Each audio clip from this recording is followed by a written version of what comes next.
a world where the power of education and culture shape the youth and the future of communities, the Calvin Ayre Foundation is committed to creating lasting change in the lives of our young people. This episode of InspAyre delves into the Foundation's transformative partnerships with the University of the West Indies Five Islands campus, the Department of Youth Affairs, and the Antigua Barbuda Youth Symphony Orchestra as they come together to empower the next generation through education, mentorship, and the arts. Join us as we explore the incredible impact of these collaborations and the promise they hold for a brighter future in Antigua and Barbuda. I'm your host, Jamila Kirwan. Stay tuned.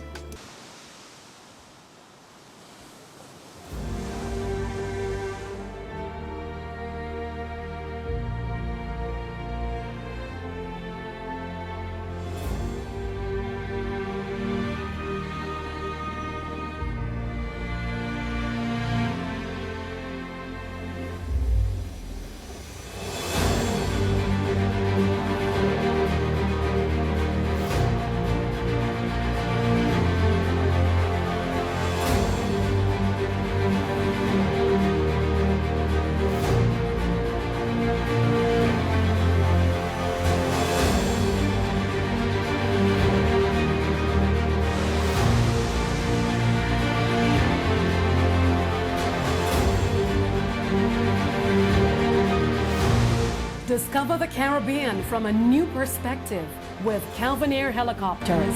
Call us today at 789-4354 or email reservations@calvinayre.com.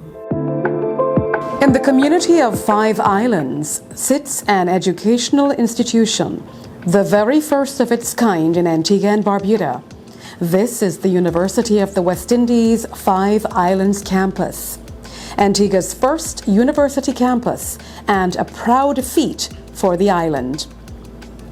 Opened in 2019, the Five Islands campus is the newest arm of the University of the West Indies. Vice Chancellor Professor Sir Hilary Beckles considered the historic opening of the university's fourth campus a matter of great pride for the UWI.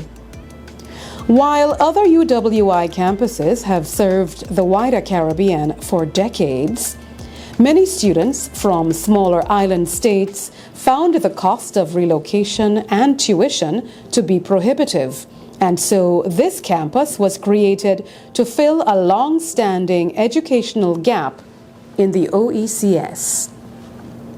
The implementation of the Five Islands campus was a major relief for first-generation aspiring university attendees, many of whom came from rural or underserved communities, some of whom could not afford the full cost of tuition. This is where financial assistance came in. In 2023, the Calvin Ayre Foundation launched a targeted scholarship program for UWI Five Islands, covering tuition for deserving Antiguan and Barbudan students who showed both academic promise and financial need. I am equally happy that my foundation is able to partner with the University of the West Indies Five Islands campus on this project, which is designed to be an access lifeline to higher education for those who have the capability but lack the financial resources. No student wishing to pursue a higher education should be denied this opportunity due to an inability to pay. Hence, we have created a program that will allow talented but disadvantaged students from Antigua and Barbuda to have access to high-quality education without the additional burden and stresses associated with funding their education. I take this opportunity to congratulate the government of Antigua and Barbuda for its vision in establishing in Antigua the fourth landed campus within the UWI family. When a society is educated, productivity increases, average incomes increase, and unemployment decreases. This leads to economic growth and stability of society as a whole. It therefore starts with education and a well-educated society, promotes equality, empowerment, and promotes good citizenship and civic involvement, and reduces crime and violence. This is a very important contribution from the foundation, because when we think through what we're trying to do here, we're not just doing this because of the generosity of spirit. We're doing it because we want to make the place a better place, and we want to make it a better place for all. And so we are of the view that education is still and remains the best hope for our people to transform themselves from the periphery into the mainstream. We are confident of that. It has never failed, and we do not think it will ever fail. And we are very confident that this is how we want to proceed.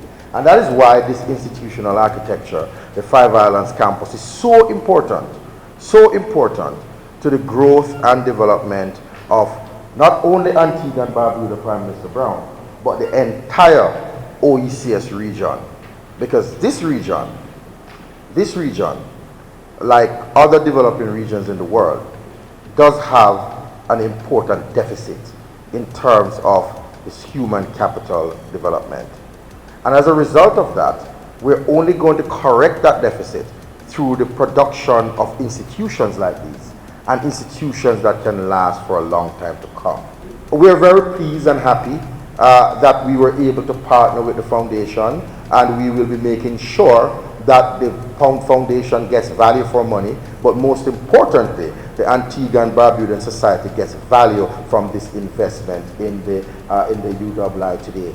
So I really want to say a big thank you to Ambassador Ayre and his entire foundation. Thank you for the generosity, and we're very, very sure that history will be very kind to you to say on this day you have made a change in someone's life. For CAF, the scholarship isn't just financial donation, but an investment in human capital based on Ambassador Calvin Ayre's belief that ambition and talent should never be wasted because of lack of finances.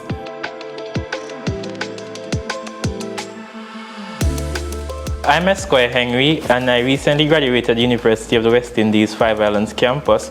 In 2024, where I pursued a bachelor's in accounting and economics. Unfortunately, I have a strong passion for the environment, and so, there's two completely different fields, but I was blessed enough to find the opportunity to still work within the environmental sector while doing accounting, and so that makes me very happy that I was able to merge my passion and my academic experience. I'm Kendra Sharma Mead. I am a registered nurse at the Celeste Bird Medical Center attached to the hemodialysis unit. I graduated the University of the West Indies Five Islands campus in October 2024. I was attached to the School of Health and Behavioral Sciences, where I pursued a degree in nursing. It still baffles a lot of people because they would have known me as a banker, where I worked at Royal Bank of Canada for 18 years. Banking would have prepared me, transitioned me into dealing with people from different walks of life, so you get to understand this is how you deal with people with different backgrounds.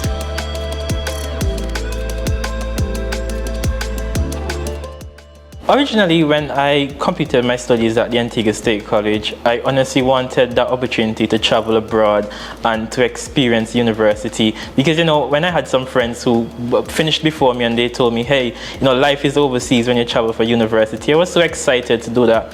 But unfortunately, due to financial circumstances, I was not able to withstand or experience that. But I didn't give up. I saw that the Antigua had their own university, and I said to myself, you know what?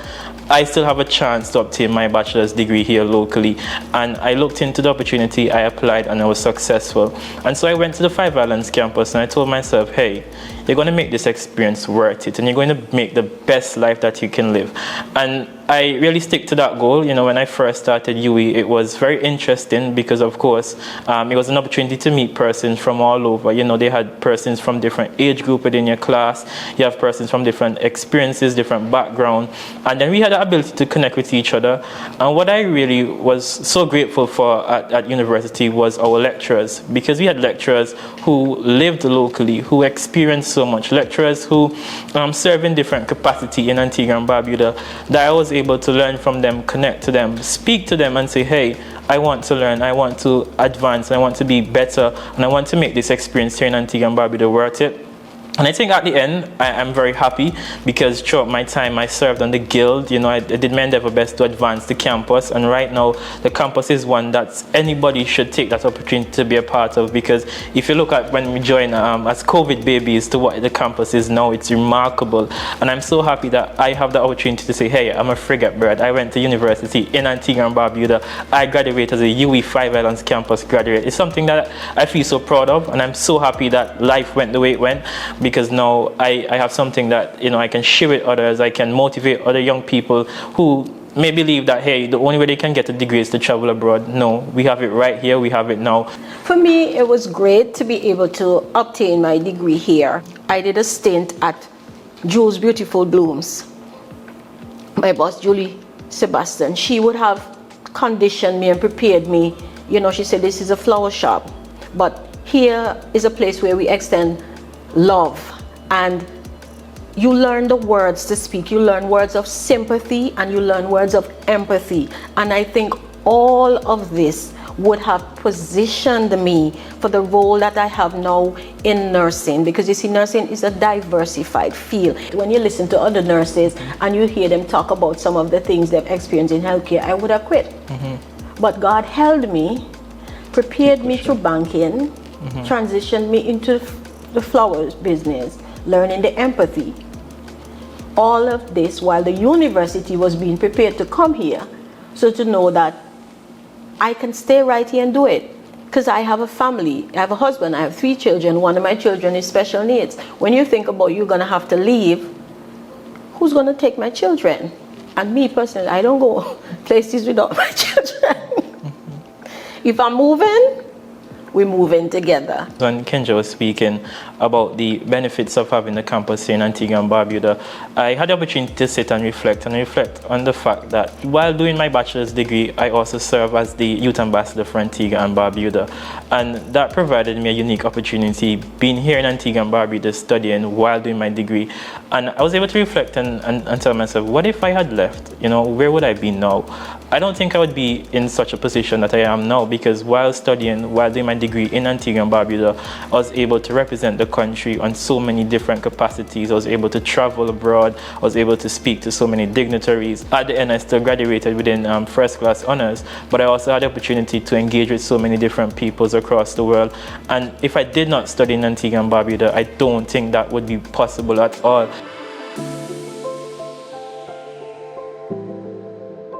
You know, studying and being a part of academic journey at the tertiary level, it comes at an expensive cost, especially if you don't have that financial backing that you would have, you know, in certain countries or certain families would have been saving towards university degree. But if you don't have that, and if you're not able to obtain some other sort of financial means, university is indeed expensive. When you look at studying at a university, you have to pay for books, you have to pay the tuition fees, and one of the greatest costs, because of course 5 Islands is a distance for a person who live in the countryside. Transportation is a very expensive cost. You have to look at food, and so it's a cost that can become very troubling for someone within schools. And that's why I was so grateful when I saw the advertisement for the scholarship opportunity by the Calvin Ayre Foundation. At first I was a bit nervous to apply, because you know, you just never know if you'd be the one to be selected. But of course my lecturers and the campus administration at the time motivated me.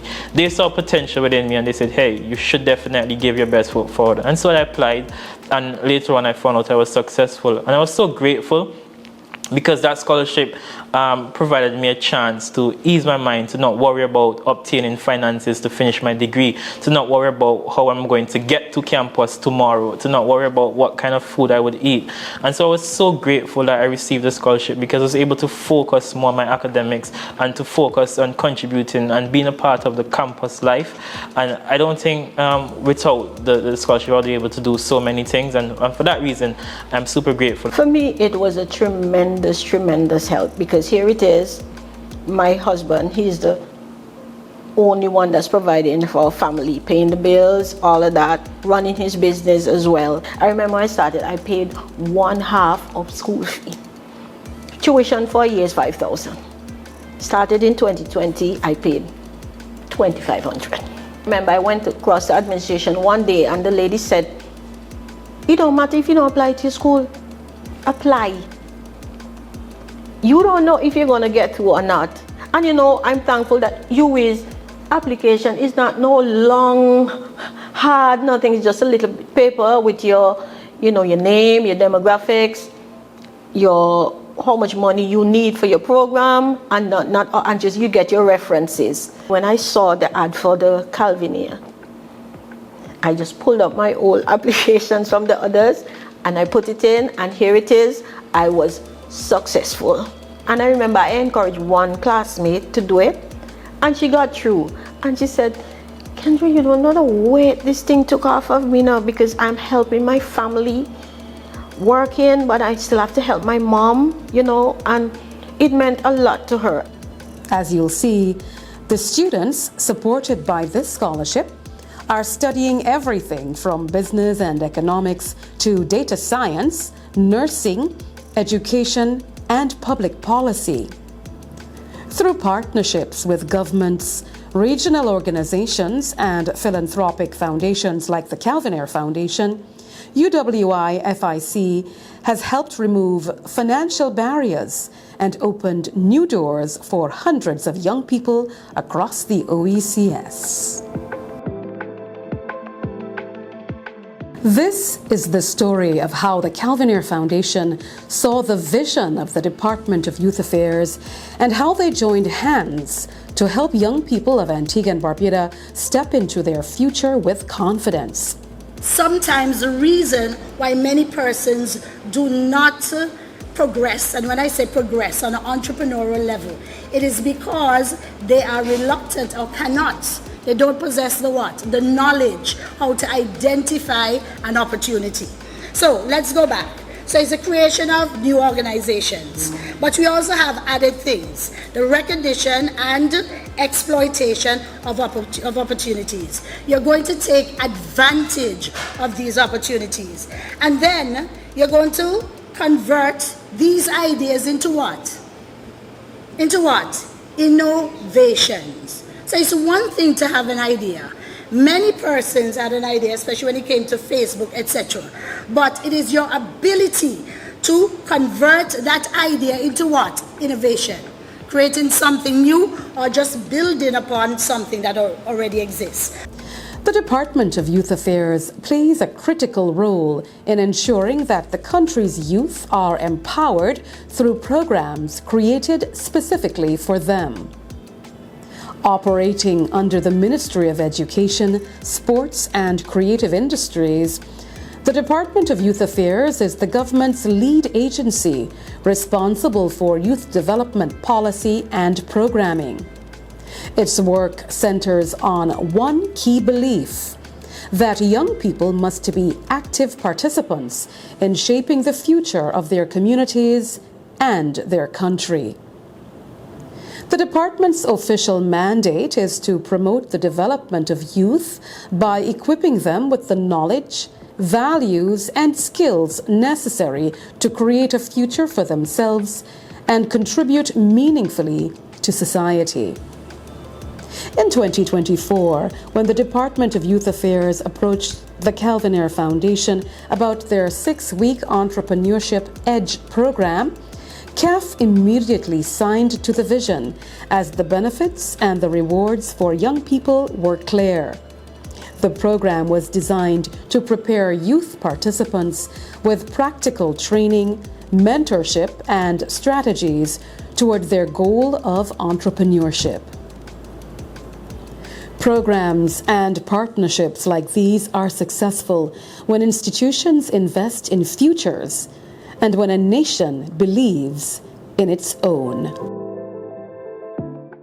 The Antigua and Barbuda Youth Symphony Orchestra, known popularly as ABYSO, has been a beacon of music and, by extension, a creative avenue for the nation's youth. Sports and music are perhaps the two greatest revealers and builders of character.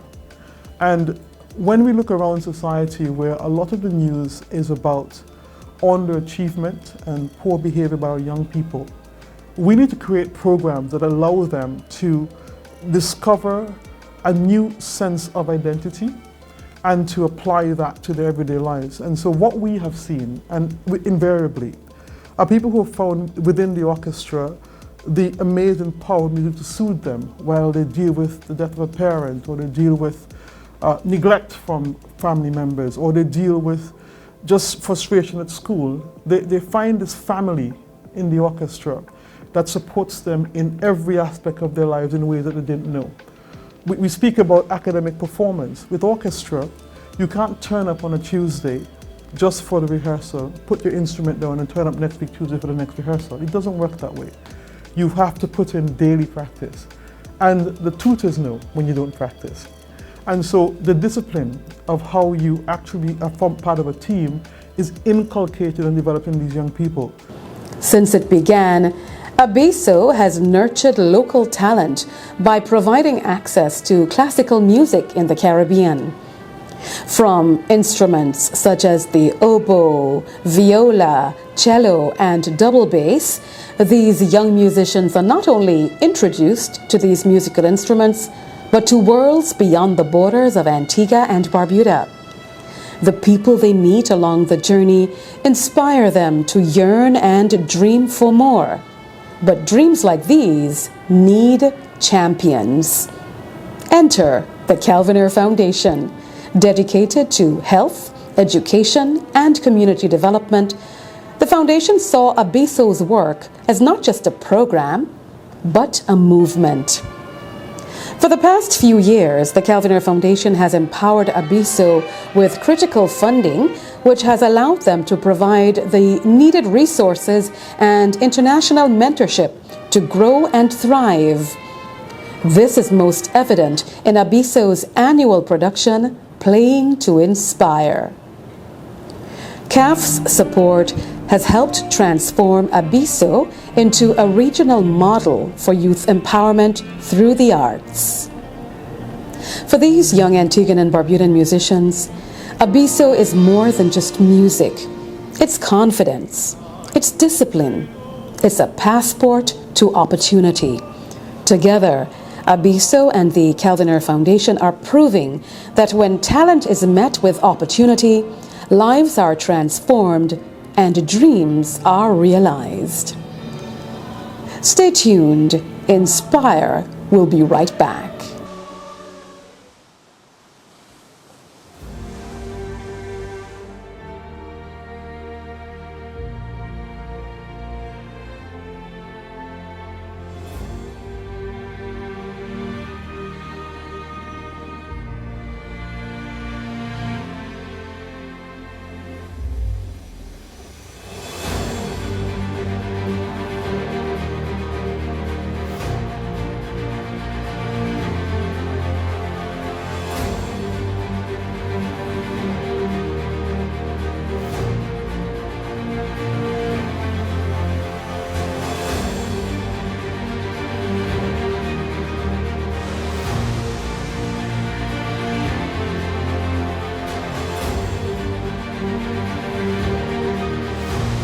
Discover the Caribbean from a new perspective with Calvin Ayre helicopters.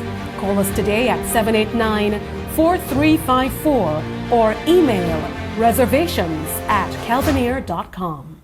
Welcome back to InspAyre. From providing access to higher learning, fostering young talent in music, to supporting youth development initiatives, The Calvin Ayre Foundation is playing a pivotal role in nurturing the potential of tomorrow's leaders. We hope you enjoyed this episode of InspAyre. See you again for the next one.